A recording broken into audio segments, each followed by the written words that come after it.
नमस्कार, आप हैं IBN7 के साथ। आइए शुरुआत करते हैं ताबड़तोड़ खबरों का सिलसिला सुपरफास्ट न्यूज में। और मौत हो गई।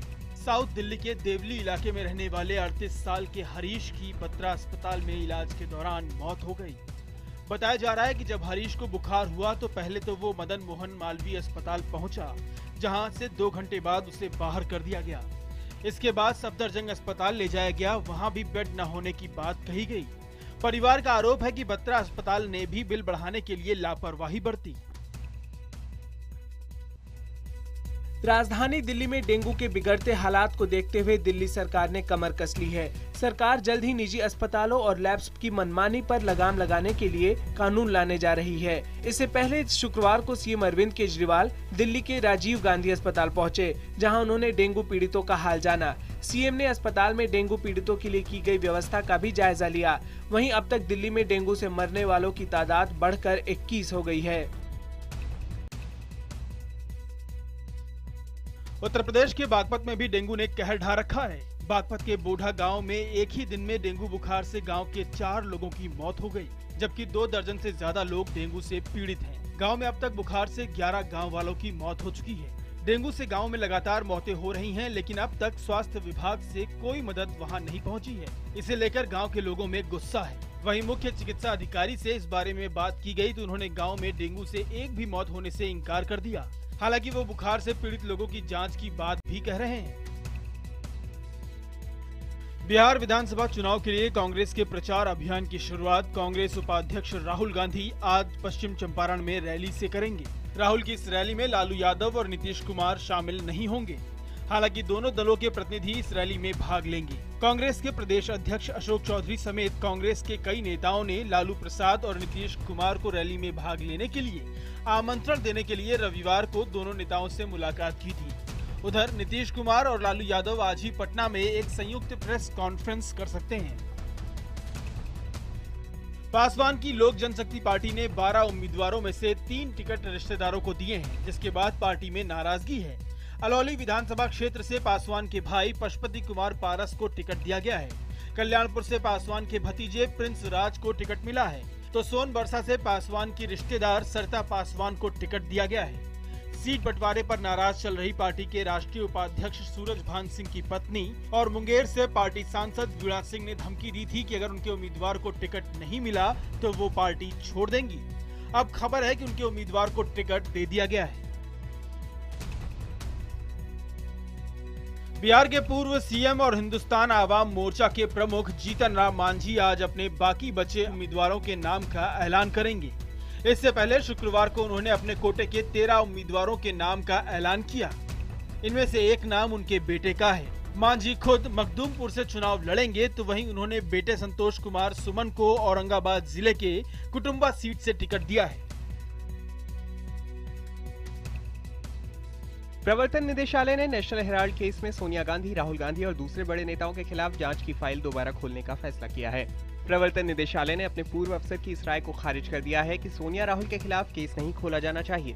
बता दें कि पिछले महीने प्रवर्तन निदेशालय ने कांग्रेस नेताओं के खिलाफ जांच तकनीकी कारण बताते हुए बंद कर दी थी। ईडी के इस नए फैसले को कांग्रेस ने इसे बदले की राजनीति करार दिया। ईडी ने बीकानेर जमीन घोटाले मामले में हवाला एक्ट के तहत केस दर्ज किया है। इससे पहले राजस्थान पुलिस ने धोखाधड़ी कर सरकारी जमीन हथियाने का केस दर्ज किया था। जांच के घेरे में स्काईलाइट हॉस्पिटैलिटी नाम की कंपनी है, जिसके मालिक रॉबर्ट वाड्रा हैं। आरोप है कि 2006 में फर्जी कागजों के आधार पर करीब 1372 बीघा सरकारी जमीन अलग अलग कंपनियों और लोगों को बेची गई थी। शुक्रवार को अपने संसदीय क्षेत्र वाराणसी पहुंचे पीएम मोदी ने सबसे पहले रिक्शा चालकों से मुलाकात की और जनधन योजना के तहत 600 से ज्यादा लोगों को साइकिल रिक्शा और ई रिक्शा भी बांटे। उन्होंने ट्रॉमा सेंटर का उद्घाटन किया और रिंग रोड का शिलान्यास किया। ये रिंग रोड 600 करोड़ की लागत से बनेगी। प्रधानमंत्री ने काशी की जनता को एलईडी बल्ब का इस्तेमाल कर बिजली बचाने की भी सलाह दी। वाराणसी में पीएम मोदी ने कांग्रेस पर जमकर निशाना साधा। उन्होंने कहा कि गरीबों के लिए बैंक खाते तक न खोलने वाले अब उनसे हिसाब मांग रहे हैं। मोदी ने कहा कि 50 महीने में वो 50 साल का काम पूरा करेंगे। शुक्रवार को वाराणसी दौरे पर प्रधानमंत्री मोदी काल भैरव के दर्शन के लिए नहीं पहुंच सके। पीएम मोदी इस बार काल भैरव के दर्शन के लिए जाना चाहते थे, लेकिन सुरक्षा वजहों से वो ऐसा नहीं कर सके। काशी के कुछ पंडित इसे अशुभ बता रहे हैं, तो पीएम मोदी की एक झलक पाने के लिए काल भैरव पर इंतजार कर रहे लोग खासे निराश भी हैं। बता दें कि काशी में मान्यता है कि यहाँ आने वाले को सबसे पहले काल भैरव के दर पर आना पड़ता है। काल भैरव को काशी का द्वारपाल कहा जाता है। मन की बात कार्यक्रम पर चुनाव आयोग ने स्पष्ट किया है कि आयोग को मन की बात कार्यक्रम के प्रसारण पर कोई आपत्ति नहीं है, बशर्ते उसमें कोई भी ऐसी बात न की जाए जो बिहार चुनाव में वोटर को प्रभावित कर सके। बता दें कि 20 सितंबर को होने वाले मन की बात कार्यक्रम पर सवाल उठाते हुए महागठबंधन के नेताओं ने चुनाव आयोग से मिलकर इस पर रोक लगाने की मांग की थी। बिहार चुनाव की चर्चा के बीच पीएम मोदी और एमआईएम नेता ओवैसी की कथित सीक्रेट मुलाकात की खबर पर सियासत गर्मा गई है। जेडीयू नेता केसी त्यागी ने एक अंग्रेजी अखबार में छपी खबर का हवाला देकर दावा किया कि ओवैसी को सीमांचल में बीजेपी की मदद के लिए भेजा गया है। हालांकि बीजेपी ने मुलाकात की खबर का खंडन करते हुए इसे पीठ पत्रकारिता करार दिया है, तो एमआईएम ने अखबार पर मुकदमा करने की धमकी दी है। गौरतलब है कि ओवैसी बिहार के मुस्लिम बाहुल्य सीमांचल क्षेत्र की 24 सीटों पर उम्मीदवार उतारने का ऐलान कर चुके हैं।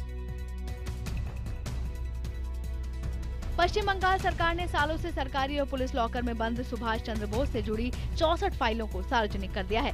ये फाइलें सन 1937 से 1947 के बीच की हैं और इनमें नेताजी सुभाष चंद्र बोस के रहस्यमयी गुमशुदगी से जुड़े राज दर्ज हैं। ये फाइलें अब तक पश्चिम बंगाल पुलिस के पास थी और इन्हें अब कोलकाता पुलिस म्यूजियम में जनता के देखने के लिए रखा गया है। फाइलें सार्वजनिक किए जाने के बाद खुद मुख्यमंत्री ममता बनर्जी भी कोलकाता पुलिस म्यूजियम पहुंची और फाइलों को देखा। इलाहाबाद हाईकोर्ट के रिटायर्ड जस्टिस रविंद्र सिंह ने लोकायुक्त बनने से इंकार करते हुए मुख्यमंत्री अखिलेश यादव को चिट्ठी लिखकर अपना नाम वापस लेने की बात कही है। राज्यपाल राम नाईक की तरफ से बार बार लोकायुक्त के तौर पर जस्टिस रविंद्र के नाम पर आपत्ति करते हुए किसी दूसरे नाम को लाने की बात कही जाती रही है। राज्यपाल की तरफ से जस्टिस रविंद्र सिंह का नाम 3 बार नामंजूर करते हुए लोकायुक्त की फाइल सरकार को लौटाई जा चुकी है, जिस पर रविंद्र सिंह का कहना है कि लगातार नाम वापस होने से वो और उनका परिवार काफी आहत है। राजस्थान में 6 खानों को खोलने के बदले 22 करोड़ की रिश्वत का भांडाफोड़ होने के बाद अब एक और चौंकाने वाला खुलासा हुआ है। यहां खान विभाग ने केंद्र सरकार के 24 अक्टूबर 2014 के आदेश को दरकिनार करते हुए 650 खानों का आवंटन कर दिया। कांग्रेस ने आरोप लगाया है कि ये घोटाला केवल 6 खानों या पकड़े गए खान विभाग के प्रमुख सचिव अशोक सिंघवी तक सीमित नहीं है। कांग्रेस ने 650 खदानों के आवंटन की सीबीआई और न्यायिक जांच की मांग की है और सीएम वसुंधरा का इस्तीफा भी मांगा है। उधर बीजेपी ने सफाई दी है कि सिंघवी मनमर्जी कर रहे थे, लेकिन विभाग के मंत्री को इस बारे में सीएम को बताना चाहिए था। पटेलों के लिए आरक्षण की मांग कर रहे हार्दिक पटेल की एकता यात्रा अब दांडी की जगह सूरत से निकलेगी। एकता यात्रा के लिए पाटीदारों को कामरेज चौराहे पर इकट्ठा होने को कहा गया है। इससे पहले नवसारी कलेक्टर ने हार्दिक पटेल और उनकी टीम को दांडी से साबरमती के लिए यात्रा निकालने की इजाजत देने से इनकार कर दिया था। हार्दिक पटेल पहले भी 2 बार दांडी यात्रा को रद्द कर चुके हैं। उधर हार्दिक पटेल ने बिहार चुनाव में सभी पार्टियों का खेल खराब करने की धमकी दी है।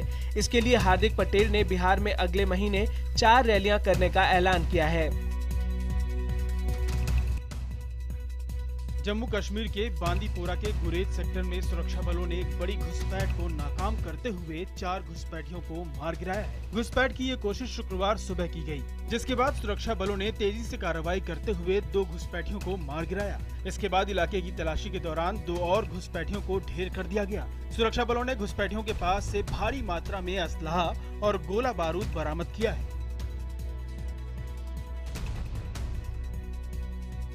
जम्मू कश्मीर के बारामूला जिले के सोपोर में संदिग्ध आतंकियों ने एक पूर्व आतंकी बशीर अहमद की गोली मारकर हत्या कर दी। बशीर को उसके घर के बाहर ही गोली मारी गई। पुलिस के मुताबिक अज्ञात आतंकियों ने सोपोर इलाके के सागीपोरा इलाके में शुक्रवार शाम बशीर अहमद पर पहले ग्रेनेड से हमला किया, लेकिन ग्रेनेड फटा नहीं।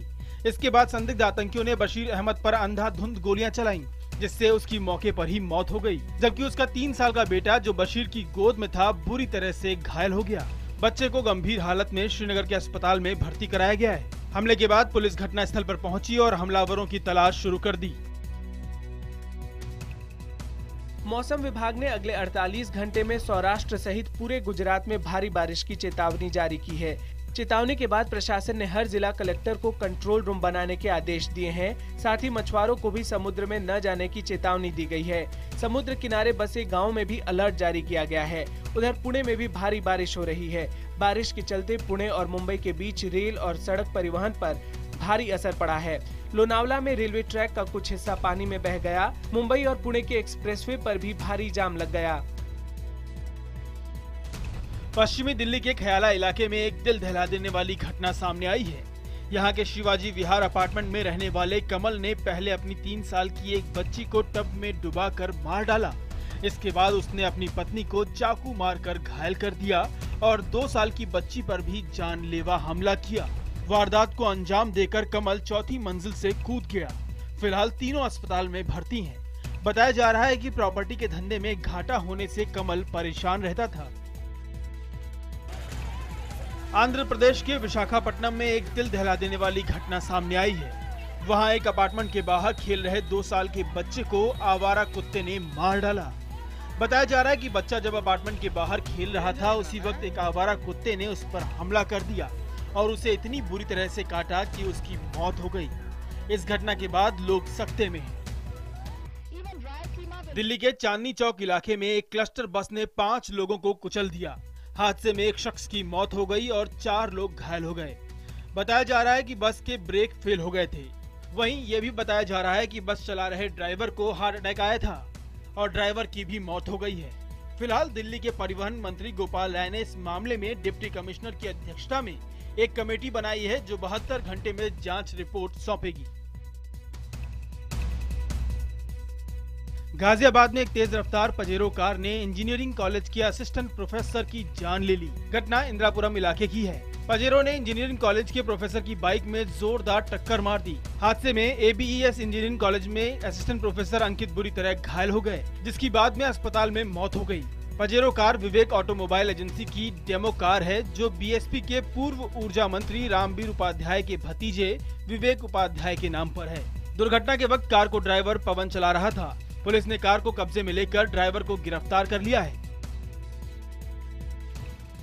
अलीगढ़ में महिला से मोबाइल लूटना एक लुटेरे को महंगा पड़ गया। मोबाइल लूटकर बदमाश भागने लगा तो महिला ने शोर मचा दिया। आसपास के लोगों ने बदमाश का पीछा किया और कुछ दूर जाकर उसे पकड़ लिया। इसके बाद लोगों ने लुटेरे की जमकर पिटाई कर दी। थाने से कुछ दूर पर ही लोग लुटेरे को बुरी तरह से पीटते रहे। मुंबई में गणपति की धूम है। इस खास मौके पर सुपरस्टार सलमान खान के घर गणपति पूजा का आयोजन किया गया। सलमान खान का पूरा परिवार गणपति पूजा में शामिल हुआ। सलमान अपने भाई बहन और बच्चों के साथ गणपति उत्सव का जश्न मनाते दिखे। इतना ही नहीं, सलमान ने पूजा के बाद ढोल की थापों पर नाच कर भी दिखाया। तस्वीरों में आप भी देख सकते हैं कैसे पूरा खान परिवार मिलजुल कर जश्न मना रहा है। सलमान के परिवार के अलावा दूसरे सितारे भी इस पूजा में शामिल हुए। अब आपको दिखाते शिल्पा शेट्टी की गणपति वंदना। शिल्पा शेट्टी के अपने घर पर स्थापित 1.5 दिन के गणपति का विसर्जन किया।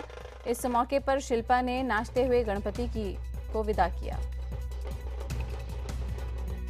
दिल्ली में खेले गए डेविस कप प्लेऑफ मुकाबले में भारत के यूकी भांबरी को शिकस्त झेलनी पड़ी। चेक रिपब्लिक के लुकास रोसोल ने भांबरी को सीधे सेटों में 6-2, 6-1, 7-5 से हरा दिया। US ओपन विजेता सानिया मिर्जा के पति और पाकिस्तानी क्रिकेटर शोएब मलिक अपनी पत्नी की सफलता से प्रेरणा ले रहे हैं। शोएब के मुताबिक सानिया की जीत ने उन पर भी क्रिकेट के मैदान में बेहतर करने का दबाव बना दिया है। स्किट शूटर मिराज अहमद खान ने रियो ओलंपिक में जगह बना ली है। इटली के लुनाटो में हुई शॉटगन वर्ल्ड चैंपियनशिप में 7वां स्थान हासिल करने के बाद ओलंपिक में मिराज की जगह पक्की हो गई है। विश्व फुटबॉल को नियंत्रित करने वाली संस्था फीफा के महासचिव जोरेम वाल्के को निलंबित कर दिया गया है। वाल्के को एक स्कीम के तहत विश्व कप के टिकट तय कीमत से ज्यादा दाम में बेचने का दोषी पाया गया। पाकिस्तान के शहर पेशावर में तालिबानी आतंकवादियों ने वायुसेना के एक अड्डे पर हमला किया, जिसमें करीब 30 लोगों की मौत हो गई। इसके बाद सुरक्षा बलों के साथ हुई मुठभेड़ में 6 आतंकी मारे गए। बताया जा रहा है कि 10 आतंकवादियों ने पहले एक सुरक्षा चौकी पर हमला किया और फिर वो बड़ावेर एयरबेस में घुस आए। हमले की जिम्मेदारी तालिबान ने ली है। कैलिफोर्निया के जंगलों में लगी भयानक आग में अब तक 5 लोगों के मारे जाने की खबर है। इस आग से करीब 800 घरों को नुकसान पहुंचा है। आग पर पूरी तरह से काबू नहीं पाया जा सका है। सीरिया में दारा शहर के निकट विद्रोहियों के कब्जे वाले एक कस्बे में सरकारी हेलीकॉप्टरों से किए गए हैं हमले। 21 लोग इसमें मारे गए हैं। सीरियन की एक ह्यूमन राइट्स संस्था के मुताबिक सरकारी हेलीकॉप्टरों ने बैरल बम गिराए, जिससे 2 बच्चों और 4 महिलाओं समेत कम से कम 21 लोगों की मौत हो गई। दक्षिण सूडान की राजधानी जुबा में एक तेल टैंकर में विस्फोट होने से करीब 150 से अधिक लोगों की मौत हो गई। बताया जा रहा है कि तेल चोरी करते समय ये विस्फोट हुआ।